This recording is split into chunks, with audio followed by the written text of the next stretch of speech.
Olá, seja bem-vindo ao Crimes Noticiados. Aqui você vai ouvir sobre crimes e como eles foram repercutidos pela mídia, além de uma análise a partir das maneiras como a mídia deve lidar com casos desse tipo. Eu sou a Ana. Eu sou a Eduarda. E eu sou o João. Para contextualizar sobre como a mídia pode influenciar no desdobramento de casos criminais, tanto positivamente quanto negativamente, trouxemos o caso Evandro, um menino de 6 anos que desapareceu em 1992. Evandro sumiu enquanto brincava com seus amigos perto da sua casa. Logo, a população foi à procura do menino e o caso ganhou grande repercussão.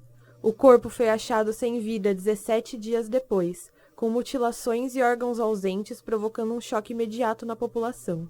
As características brutais do crime criaram um cenário propício para especulações sombrias. Devido à grande pressão pública, policiais logo começaram a investigação, que acabou se tornando uma grande bagunça, na qual 4 pessoas inocentes foram acusadas. Uma das grandes reviravoltas do caso foi quando uma seita satânica foi envolvida na investigação. Essa teoria foi alimentada pela mídia e pelos policiais. 3 meninos foram forçados a confessar e foram presos por 18 e 20 anos. O caso acabou passando muitos anos sem solução, porém, em 2007, a polícia reabriu o caso depois de analisar que muitas das provas e confissões haviam sido manipuladas. Em 2023, a condenação das 4 pessoas foi anulada. O caso nunca foi completamente solucionado e ainda não se sabe quem realmente matou Evandro.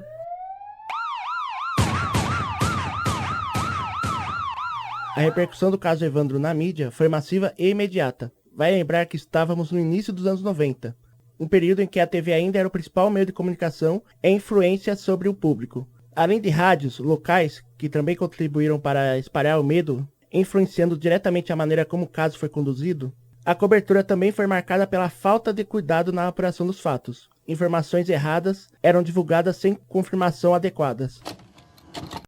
O jornalismo policial investigativo precisa ser feito com extrema responsabilidade, assim como todos os outros, mas por lidar com temas delicados, os profissionais nem sempre começam preparados para as primeiras notícias. A jornalista Adriane Souza nos conta como foi a sua trajetória no jornalismo policial.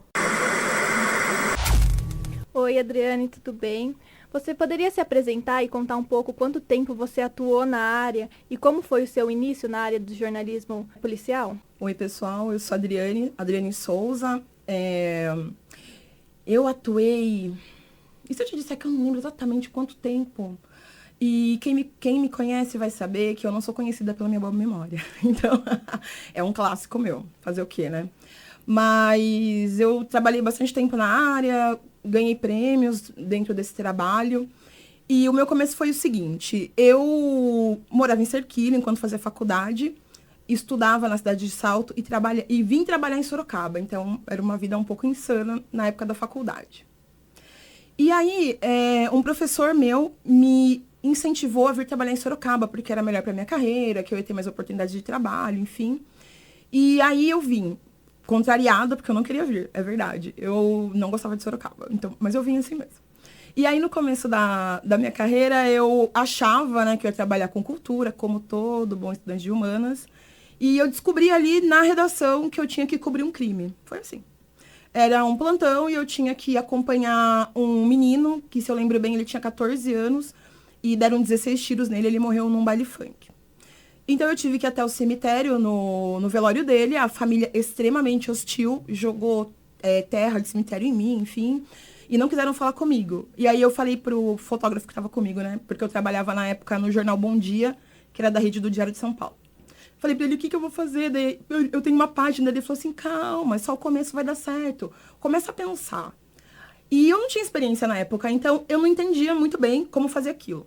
Mas aí ele foi me ajudando nos primeiros passos. Aí eu fui no bairro onde o menino morreu, entendi o que aconteceu de fato, né? Que ele era um menino que assaltava as casas lá e tinha o hábito de cortar a ponta do dedo das mulheres. E então as pessoas do bairro, conforme eu ia contando que ele morreu, estavam comemorando, para minha total surpresa. E aí eu entendi que o jornalismo policial, ele tem que ter muito feeling e que tem que ter muito raciocínio rápido mesmo para entender algumas coisas. O que eu quero dizer com isso? Hoje, com a experiência, eu vejo que se a família foi hostil comigo, aconteceu alguma coisa. A família, quando perde uma pessoa que... Cobrir velório é a pior coisa que existe, todo mundo que é jornalista sabe disso. Mas quando a família é hostil com você naquele ponto, é porque tem alguma coisa muito errada ali. Então, Aí você já vai começando a entender por onde ir. Então, eu já saberia que eu teria que sair dali e procurar lá na fonte para fazer o rastro dele e entender o que foi que aconteceu. Mas na época eu não tinha esse raciocínio, né? Mas foi assim que eu fui introduzida com muito carinho, né, nessa área. Você pode explicar um pouco mais de como isso funcionava, a sua rotina? Bom, a minha mãe, a minha mãe me criou sozinha, ela criou a mim e meu irmão sozinha, então nossa família é muito pobre, né? Passamos por muita dificuldade. E minha mãe falava pra mim assim: filha, você tem que ser 3 vezes melhor do que qualquer pessoa, porque você tá 3 vezes atrás, porque você é mulher, porque você é pobre, porque você é negra. Então, se você não correr atrás com o triplo de vontade, você não vai ter nada na vida, você não vai chegar a lugar nenhum. Com essa máxima da minha mãe que rege minha vida, quando eu cheguei no jornalismo policial, eu entendi que eu não sabia nada. Nossa, eu tava muito atrás de todo mundo. Falei, eu vou ter que mergulhar nessa área. Até porque eu vim de uma cidade muito pequena, que o velório ficava fechado o ano inteiro, por exemplo. Não morria ninguém. Crime, então? Nunca. Aí eu chego numa cidade, na época que eu cheguei em Sorocaba, tinha crime todo dia, coisas muito brutais. Era uma época em que ainda tinha sequestro, né? Que a gente chama de roubo com retenção de vítima, enfim. E aí eu fui estudar essa área, entender as patentes dos policiais, as diferenças das delegacias. Fui entender também como fazer uma fonte, né? Porque o jornalismo policial é feito de fonte. É sobre a pessoa que confia em você, no seu trabalho, e que vai te contar que aconteceu aquilo. É assim que o jornalismo policial funciona. Tem muita gente que acha que é só na delegacia olhar boletim de ocorrência. Não, gente. Às vezes porque tem dia que não acontece nada, mas até isso você tem que ter um feeling de ler e entender a matéria dentro desse material, entendeu? Então, o segredo, de fato, para você organizar mergulhe, porque é uma área muito particular, com linguagens muito particulares, que nós usamos com os policiais, mas nós não usamos no que escrevemos, né? Porque nós escrevemos para o público final, né? E não para a polícia. Então, ela tem toda uma malícia, todo um estilo igual quando eu tive que cobrir esportes, por exemplo. Eu cheguei lá e fiquei, gente, o que eu tô fazendo aqui? Eu não sabia nem o que tá acontecendo. Mas aí eu vi uma viatura, falei, vai ficar tudo bem. Aí eu fui lá, vi os policiais que eu conheci, eu falei, gente, vocês podem me explicar o que tá acontecendo aqui? Aí eles me ajudaram. Deu tudo certo. Então, é isso. Bom relacionamento e estudar. Não tem outro jeito. O que é fundamental na hora de fazer notícias pesadas? Por exemplo, algo que você não pode citar, algo que para evitar sensacionalismo e trazer a notícia real? Por exemplo, exemplos éticos que você tem que seguir? Eu acredito que quando você está lidando com o lado mais brutal e mais dolorido do ser humano, porque eu conversei com muitos bandidos, então o lado mais brutal, né? E com muitas vítimas, que é o momento mais horrível da vida delas. Então, você tem que ter empatia, porém, até certo ponto, porque você tem que sair de lá e almoçar, você tem que sair de lá e encontrar seus amigos, você não pode levar aquilo para casa. Nós da área, nós brincamos que parece que desliga o interruptor dentro da gente. E ele nunca mais liga, tanto que hoje eu não tô na área mais e eu continuo do mesmo jeito. Assim, parece que você cria um mecanismo para lidar com aquilo. Então, é entender mesmo que aquilo lá não é sua vida, não é você, é seu trabalho, é aquele momento, não vai levar ele para casa. Acho que isso é muito importante para a saúde mental do profissional. E tem gente que não consegue fazer isso, e tá tudo bem. Então, não trabalhe nessa área, porque ela é brutal, sim. Se você quiser fazer bem feito, ela é brutal. E depois disso, você tem que aprender a conversar com as vítimas. Elas não são pessoas que estão lá para te dar informação. Você tem que saber tirar a informação dela. Respeitando o quê? O pior momento da vida dela. É o pior. Então, eu já entrevistei pais que o corpo da filha estava logo ali, que no jornalismo policial chama encontro de cadáver. Já entrevistei famílias que perderam parentes em acidentes de moto. Então, eu fui lá, vi o cara morto ali, com o pai logo ali do lado. Eu já conversei com uma menininha que, se eu lembro bem, ela devia ter uns 5 anos, 6 anos, que ela foi vítima de estupro, que a mãe me autorizou a falar com ela, então elas me contaram como foi. E eu conversei também com o bandido no mesmo dia. E eu não posso chegar na cadeia, na carceragem, perdão, e chamar o bandido de bandido. Eu tenho que tratar ele como uma pessoa, porque senão ele não vai falar comigo. Ninguém tá lá para nos servir. Então, assim, nem a polícia tá lá para nos servir, eles não são obrigados a falar com a gente, ninguém é. O que é o trabalho, então? Humildade, sempre, empatia, porque são pessoas. É seu trabalho, mas aquelas pessoas são pessoas. Em momentos muito delicados da vida delas. Todos estão em momento delicado. Até do preso à vítima.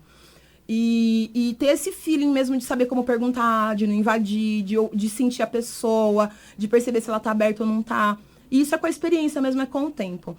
Então, no meu caso, quando eu cheguei aqui e não tinha experiência, eu acompanhava muito meus colegas, eu prestava atenção no que eles estavam fazendo, pra ir pegando o jeito mesmo e entendendo. É claro que depois eu me encontrei na área e desenvolvi meu método. Tanto que a minha especialidade era jornalismo investigativo. Eu era especialista em investigar e denunciar, era o que eu mais fazia. Então, Eu acho que é isso. Você tem que se encontrar lá dentro dessa área e se permitir se conectar com essas pessoas, mas não fazer parte da vida delas, entende? Esse é o ponto. Você pode falar um pouco mais sobre essa parte que você disse que é a sua área de jornalismo investigativo, seu método? Pode contar um pouquinho mais pra gente, por favor? Posso. Não sei se é uma boa ideia, né? Porque talvez eu atrapalhe o trabalho de outros colegas, mas tá bom, vou contar. Ai, perdão. Vamos lá. É o seguinte, a investigação, ela começa com uma informação. E essa informação, ela pode ter N fontes. Eu falo até hoje na minha agência que jornalismo não é achismo. Então, a pessoa disse alguma coisa, o fato dela ter dito não é fato. Você precisa de provas. Tudo é sobre o que eu posso provar. Então, a pessoa vai e te conta, passa uma informação pra você. Sei lá, vou dar um exemplo de um caso meu, tá?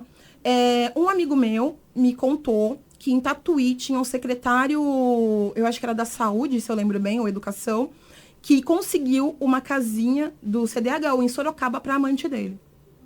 Aí eu fiquei, verdade de verdade. Bom, eu falei, obrigada então, ok. O que eu tinha que fazer primeiro? Entender no CDHU se essa casa existia. Então, eu conversei com algumas pessoas, inclusive meu amigo, para conseguir levantar esses documentos. Consegui achar a casa, achei o nome da mulher na lista, chequei a entrega da casa, de fato ela recebeu, chequei a conexão do homem com a mulher, de fato ele existia. Então, eu fui levantando os bens que ele tinha. Ele era dono de uma rede de escolas bem grande aqui da cidade também, além de ser secretário em Tatuí. Chequei as escolas, visitei as escolas. E a última coisa que você faz no jornalismo policial é falar com a parte que você está investigando. É a última coisa. Neste caso, né? Mas vamos dizer que eu estivesse investigando um crime, como já aconteceu. Olha, em tal lugar tem um tráfico muito pesado, por exemplo. Então, eu vou passar por aquele lugar por talvez meses ou semanas, dependendo do movimento que eu encontrar. Vou coletar o máximo de provas que eu conseguir, de uma forma bem oculta, né? Porque eu tô falando de tráfico de drogas, então é bem sério. Então, depois que eu conseguir colher todas as evidências e entender até como funciona o fluxo do tráfico, olha, a droga o cara esconde ali, traz aqui, o dono daquela boca de fato é aquele, porque ele nunca tá com a droga, entender o fluxo ali. Depois que você entendeu esse fluxo, você vai coletar as provas, captação de imagens, óbvio, pra gente poder provar.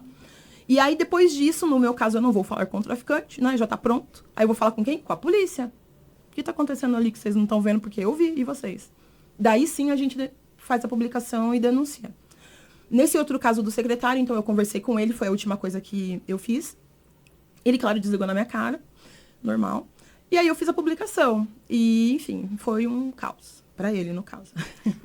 Você pode contar um pouco pra gente como foi a sua experiência mais marcante, que pode ter te traumatizado, ou que você vai levar pra vida pra mudar a sua rotina, ou falar um pouco sobre a sua experiência? Eu posso te dar 3 exemplos? Pode. Então, vamos lá. Eu sempre fui muito... Eu aprendi a ser distante do fato, né? Então, eu ia lá fazer meu trabalho e seguia minha vida normalmente. Mas aí, uma vez, eu peguei um caso no Ceavo, em Votorantim, que eu tava voltando de um lugar, vi o helicóptero da polícia e resolvi seguir. Porque eu achei que tava voando muito baixo, eu já sabia que tava procurando alguém, né? Então, eu fui lá ver. Cheguei lá, eu encontrei um homem que foi baleado no caminhão, porque o Ceavo, na época, hoje eu já não sei mais como fazia uma fila de caminhões para poder carregar a mercadoria lá, porque eles iam vender nas feiras e tal. Então, eles paravam lá para pegar a mercadoria e faziam uma fila em dinheiro vivo para pegar a mercadoria. Então, os bandidos chegaram em um desses caminhões, atirou no homem, pegou o dinheiro e fugiu. Esse homem tomou, acho que 3 tiros na cabeça, se eu lembro bem. E do lado dele estava um menino, que era o ajudante dele, um menino de 16 anos. E aí, enfim, tava lá pegando as informações e tudo mais, tava só esperando um dado lá da idade do homem para eu ir embora. E aí o menino tava sentado, eu tava sentada na guia, porque eu sempre fui velha, precisava sentar, fazer o quê? A vida. E aí o menino chegou do meu lado e perguntou assim pra mim, tia, será que o meu pai vai sobreviver? E aí eu olhei pra ele assim, aí naquele momento eu senti, falei, caraca. Aí eu falei pra ele assim, viu, você tem que continuar acreditando, ele vai ficar bem.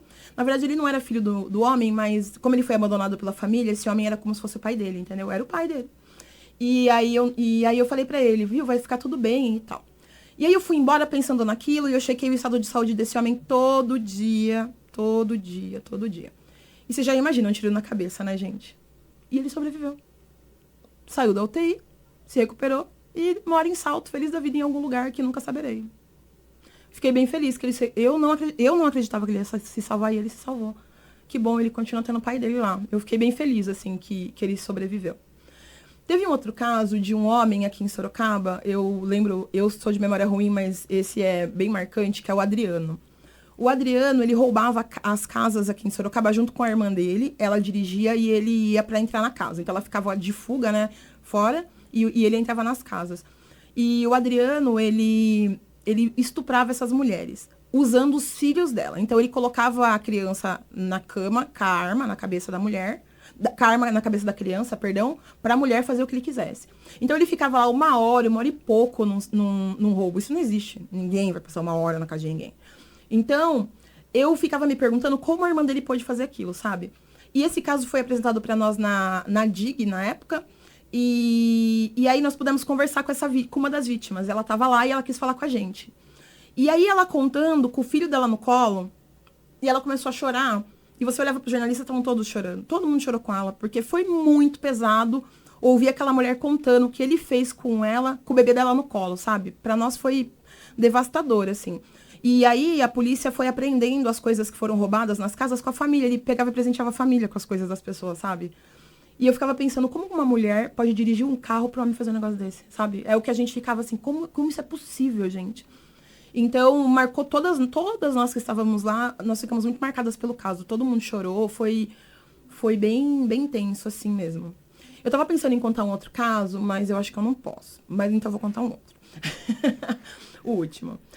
Eu cheguei no ponto do jornalismo policial que eu tinha tanta fonte que tudo que acontecia nessa cidade eu sabia. Sempre sabia.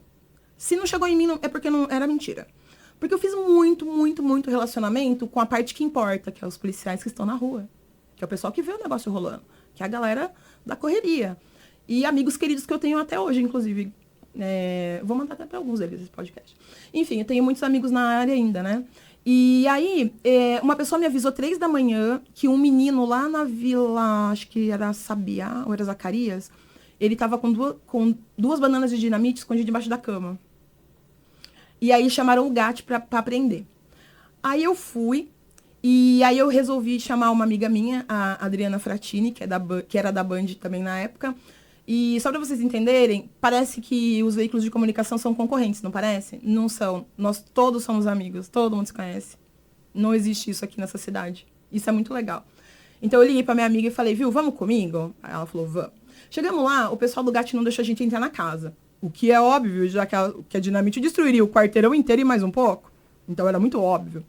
Mas aí, nossa, sem juízo, eu combinei com ela, ó, você distrai ele e eu entro, fechou? Fechou. Aí ela distraiu o GAT, eu passei por trás do cara, entrei lá no quarto do cara e tirei foto da banana de dinamite e saí.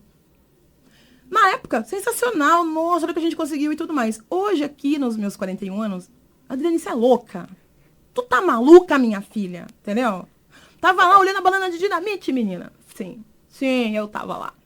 Então é isso, sabe? A gente chega nesse ponto, assim, de desejo do negócio, da vontade de fazer um negócio diferente, de fazer uma coisa bacana, sabe? Então, é uma profissão muito viciante, assim.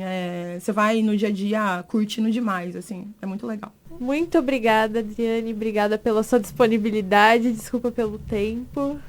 Imagina, foi um prazer falar com vocês. E eu que agradeço por vocês entenderem que a minha vida é caótica.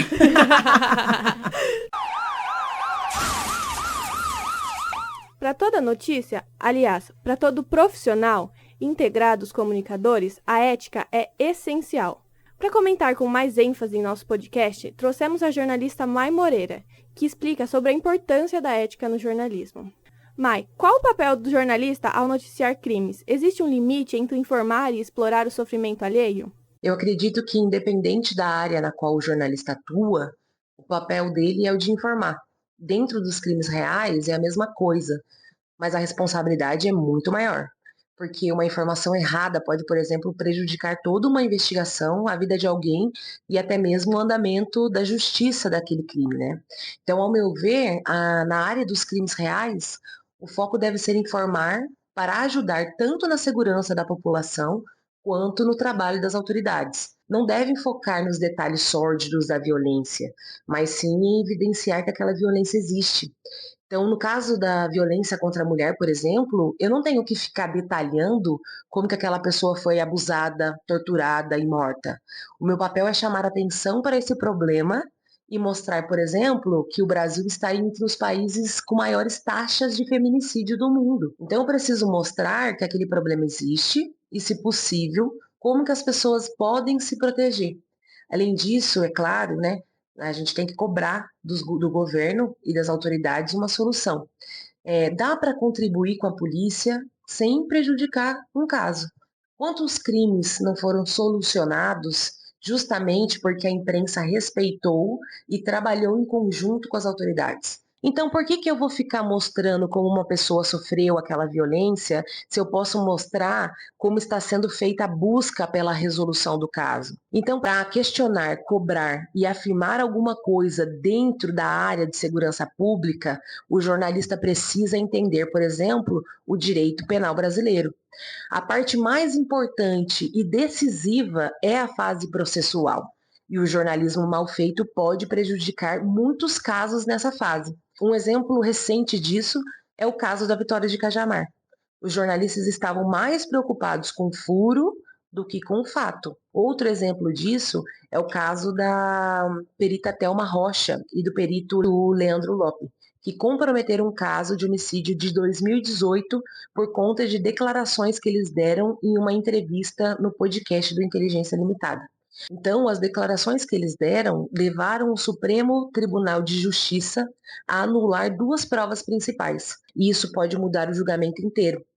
Então, olha só o que pode acontecer quando a gente ultrapassa os limites e esquece que o papel é informar, mas sempre respeitando o andamento da justiça brasileira. E aqui eu quero fazer uma ressalva, porque não é só sobre respeitar a justiça, não.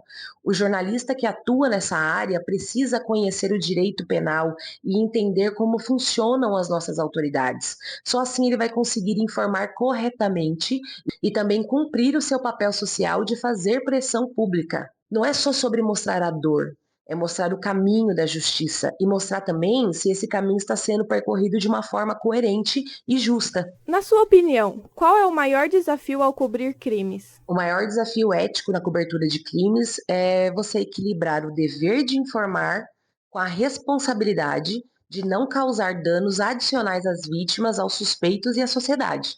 Não é ético usar o sensacionalismo como forma de ganhar visibilidade e ainda comprometer a veracidade das informações e o respeito aos envolvidos. O professor Rogério Cristofoletti, da Universidade Federal de Santa Catarina, diz uma coisa que para mim faz muito sentido. Ele fala: não se pode justificar um furo cometendo um crime. E a gente tem diversos exemplos disso. Um exemplo recente é o caso da Patrícia Poeta, que falou ao vivo para um pai informações sobre a morte da filha dele, que ele não sabia. E pior, eram informações que ainda eram hipóteses e não tinham confirmações. Ela afirmou que o caso tinha sido esclarecido e que o suspeito era assassino. Além de dizer uma mentira para um pai que está esperando justiça, ela compromete a reputação de alguém que ainda está sendo investigado. É muito importante deixar claro que durante uma investigação é normal que existam diversos suspeitos e diversas linhas de investigação. Não é só porque você está sendo investigado que você é considerado culpado. Então, dentro do jornalismo que cobre crimes reais, não se deve afirmar que uma pessoa é ré, assassina, criminosa, sem que ela tenha passado pelo julgamento. As investigações, na maioria das vezes, são demoradas e vai se investigar muita coisa, muita gente, muitas motivações. Outro exemplo em que a ética jornalística foi completamente esquecida foi quando o Bach contou ao vivo para aquela mãe que a filha dela tinha sido assassinada. Ele coloca o advogado de defesa no ar para dizer para essa mãe que o cliente dele confessou o crime. Olha esse absurdo, a mãe desmaiou ao vivo. Cadê a humanidade nisso? Então, o grande desafio ético, que nem deveria ser um desafio, nem como profissional, nem como ser humano, é respeitar a dignidade humana e fazer um trabalho que respeite as pessoas e a sociedade. Evitar o sensacionalismo na cobertura de crimes é um passo crucial. Como você acha que isso deve ser feito?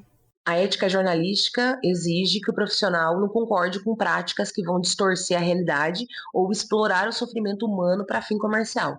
Então, para evitar o sensacionalismo, é preciso partir dessa lógica, né? E aí fazer um trabalho primoroso de apuração dos fatos e que apresente as informações dentro do contexto adequado. Outra coisa é ter muito cuidado com as imagens e vídeos, porque a intenção de informar não vai justificar o compartilhamento de conteúdos que vão revitimizar a vítima ou que violam os direitos fundamentais, tanto das vítimas quanto dos envolvidos. Quantos casos aí a gente não viu, né, que viraram praticamente novelas? Né, o Eloá, Isabela Nardoni, Mércia Nakashima, Bernardo Boldrin, e em muitos deles nós tivemos a exposição de fotos dos corpos das vítimas. Esse tipo de abordagem não é jornalismo, né? É exploração mesmo do sofrimento. Um outro ponto é que a identidade das vítimas e dos demais envolvidos, e muitas vezes vai ser importante que sejam resguardados, né? Não é porque você sabe que você tem que informar. Olha o Léo Dias no caso da Clara Castanho. Eu gosto muito de uma frase do Muniz Sodré, que diz o seguinte: o sensacionalismo é a dramatização do cotidiano pela mídia que reduz os fatos à sua carga emocional e anula a complexidade social. Então, a gente precisa fazer uma avaliação do nosso trabalho e perguntar se aquela informação ela é útil ou prejudicial à sociedade. E como a mídia pode contribuir para evitar a estigmatização de comunidades ou grupos sociais ao cobrir crimes? Bom, para mim não é ético nem socialmente aceitável reforçar estereótipos ou preconceitos, muito menos colaborar para a desinformação, né? Então, todos nós sabemos do racismo estrutural. Então, não é moralmente aceitável para mim associar crimes a características étnicas, sociais ou geográficas de uma forma generalizada. A cobertura jornalística, ela precisa esclarecer as causas e consequências dos crimes sem condenar grupos específicos por puro preconceito. É preciso questionar tudo nesse universo. A informação aqui está no detalhe, né? Sempre está, eu acho que em todas as áreas, mas na área dos crimes reais, muito mais. Então, ao passar uma informação sobre segurança pública, você precisa ter certeza da veracidade daquilo, né? E se você não tem, você precisa questionar as evidências. Um exemplo claro de como isso pode ser prejudicial é o caso do jornalista Rafael Rowe, né, que ficou preso 12 anos injustamente, acusado de crimes que ele não cometeu. Durante a investigação, as testemunhas disseram que os suspeitos eram 2 homens brancos e um negro, só que os acusados e os condenados por aquele caso foram 3 homens negros. E não havia nenhuma prova material contra eles. Então, eu, como jornalista, como que eu vou informar sobre uma decisão judicial dessa natureza sem questionar a própria investigação? Esse é um exemplo de como a mídia pode perpetuar um estereótipo racial ou consolidar, né, como algo verdadeiro, muitas injustiças. Quais princípios éticos você considera indispensáveis para qualquer jornalista que cubra crimes? Eu acredito que sejam princípios éticos indispensáveis, não só para o jornalista investigativo, aquele que cobre, né, a rotina policial diária, mas para todos os jornalistas e comunicadores de todas as áreas, é o compromisso com a precisão das informações.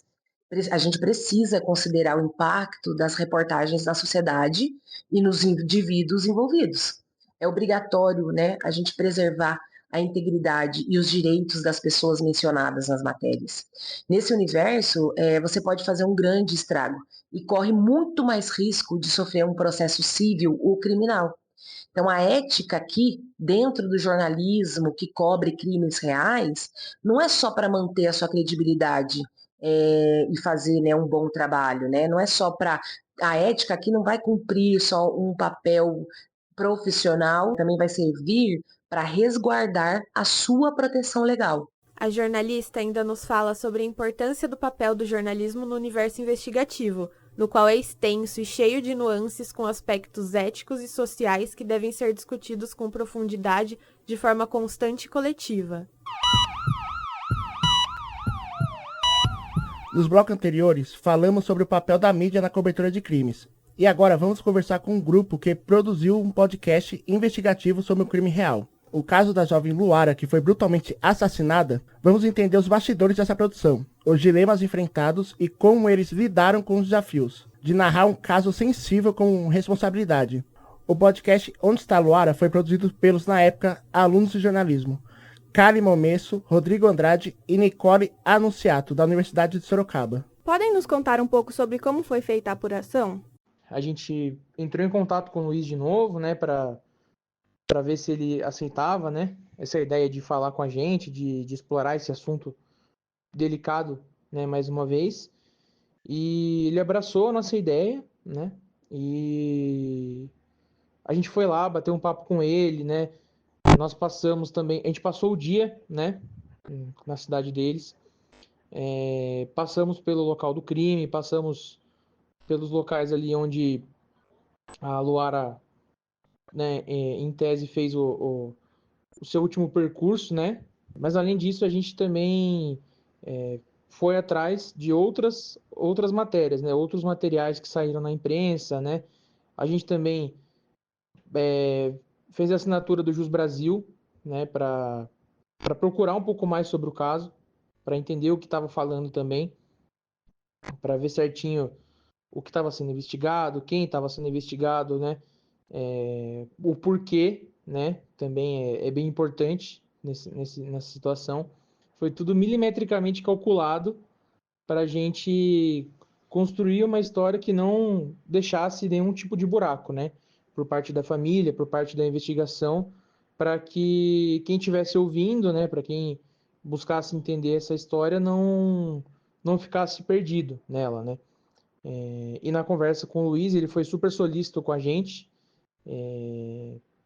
Lógico, né? É uma situação delicada, um momento delicado, mas assim, eles nos receberam super bem, eles responderam o que a gente perguntou, então assim, foi algo para nós super positivo, né? Pro conteúdo em si.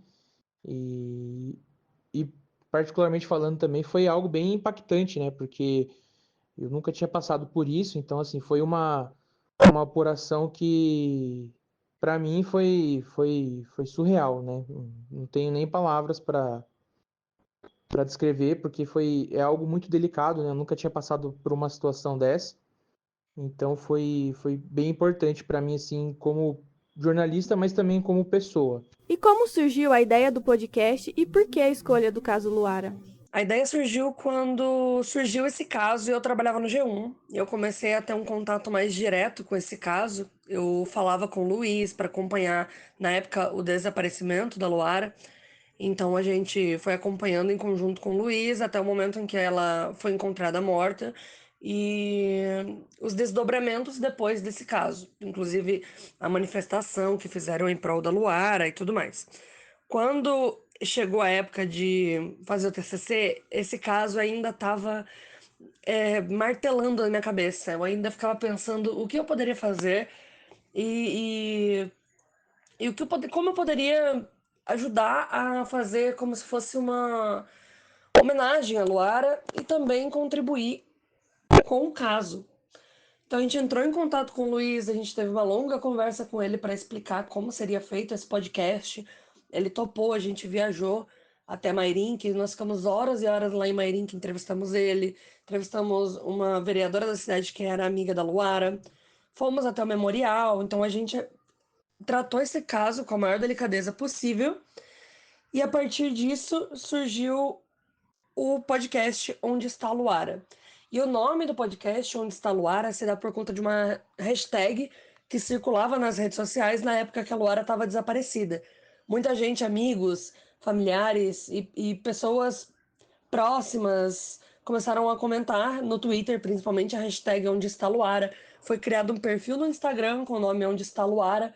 Então a gente começou a acompanhar esse caso e a gente decidiu que Onde Está a Luara seria o nome do podcast, que iria acompanhar desde o desaparecimento dela até o julgamento do caso. Como foi a repercussão do podcast? A repercussão para nós foi bem impactante, né? Porque o promotor do caso usou trechos do podcast, né? Durante o julgamento, então assim foi uma coisa que nem a gente esperava. Claro, né? A gente tem a noção da importância do nosso trabalho, né, do que foi feito, do que foi apurado, mas a gente não esperava que fosse algo assim tão importante para o caso, né?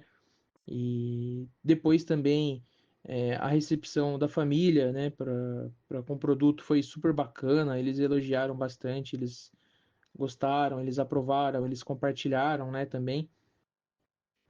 Fora, né, claro, a repercussão dentro da faculdade que pra gente foi muito especial. Fica de aprendizado essa questão da gente nunca ter medo de fazer as coisas, né? A gente entrou de cabeça num tema que não era 100%, né, do nosso cotidiano, como pessoas, como jornalistas.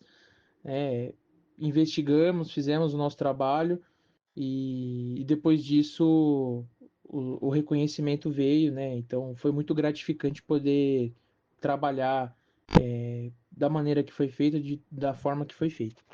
Qual foi a principal diferença de como vocês trataram o caso da Luara para as notícias de outros portais? No caso, a principal diferença que eu notei da produção do podcast Onde Está a Luara e da produção de uma matéria numa redação jornalística foi a proximidade com o caso. Então eu acredito que com o podcast Onde Está a Luara a gente esteve mais próximo, a gente visitou o Luiz, a gente passou horas em Mairink, fomos até a Câmara, nós conversamos com o Luiz, nós vimos ele presencialmente, nós tivemos contatos frequentes com pessoas próximas da Luara. A gente visitou o memorial dela. Então, essa sensibilidade, por conta de estarmos mais próximos, eu acredito que ela tenha sido mais forte. Talvez nós tratamos com mais sensibilidade, mais cuidado, por conta dessa proximidade. E a gente optou também, a gente prometeu que a gente faria essa homenagem para Luara e a gente acompanhou desde o início, desde o desaparecimento, até o momento em que o caso foi julgado. Um ano depois do início um ano depois da data do crime. Nós tivemos uma responsabilidade muito maior e a gente teve uma sensibilidade maior também. Nós nos dedicamos muito mais nesse sentido de ir até Mairink e a gente conversar com amigos da Luara e ter o cuidado do que a gente vai falar com essas pessoas, que isso, obviamente, tem que ter em qualquer produto jornalístico. Mas eu acredito que quando a gente está ali cara a cara com a pessoa, entrevistando ela e conversando com ela no WhatsApp quase diariamente, a gente acaba se sensibilizando mais e tendo mais cuidado, digamos assim. Qual foi a parte mais difícil de produzir um podcast com essa temática? Eu acho que a parte mais difícil na produção do podcast Onde Está a Luara foram as conversas com as pessoas que estavam ligadas ao caso de alguma forma, os amigos, a família, enfim. A parte de edição também, de criar uma identidade para o podcast, é difícil, mas eu acho que as conversas com quem foi marcado, né, impactado pela tragédia com a Luara, foi mais desafiador, porque era a materialização de tudo que a gente tinha pesquisado, né? E são pessoas reais. Mesmo já tendo passado um tempo da morte dela, ainda era um assunto sensível. E aí, como falar com o pai da Luara de forma respeitosa, né?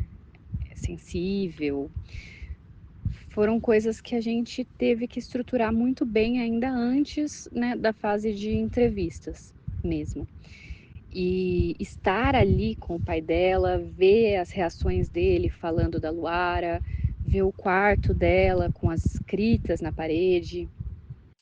Eu acho que ali a gente, inclusive, conseguiu entender melhor quem era a Luara também para além da tragédia, né? Quem ela era em vida, sabe? Ver o local em que foi achado o corpo dela também, que nós fomos até o local.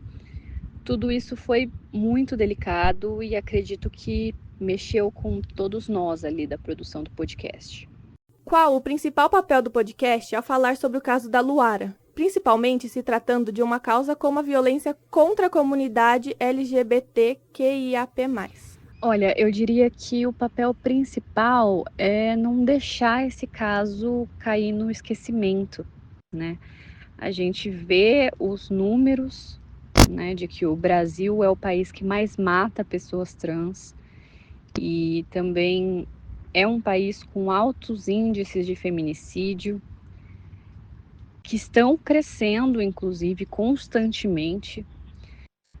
Mas a gente não pode tratar esses casos como números. São pessoas com histórias, com família, amigos, com crenças, com medos. E eu acho que a história da Luara não merecia ficar restrita à memória só de quem conhecia ela, né? E eu acho que, inclusive, essa foi a ideia também da Nicole, que cobriu essa notícia na época pelo G1.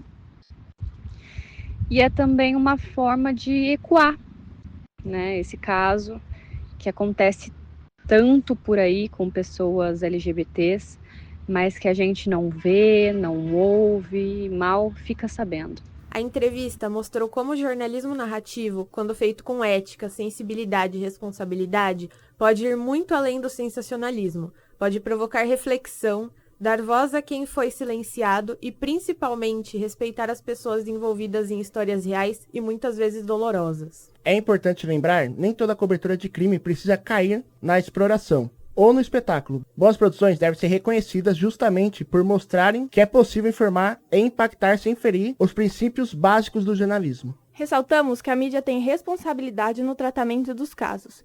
Será que aprendemos com o passado ou ainda caímos na armadilha do sensacionalismo? Esse foi o episódio do Crimes Noticiados, podcast produzido por alunos da Uniso, Ana Biasice, Eduarda Lopes, Gustavo Góes e João Pedro Lara, para o projeto integrador orientado pelo professor Tiago Rizan e pela professora Luíse Mariano. Obrigada por ouvir.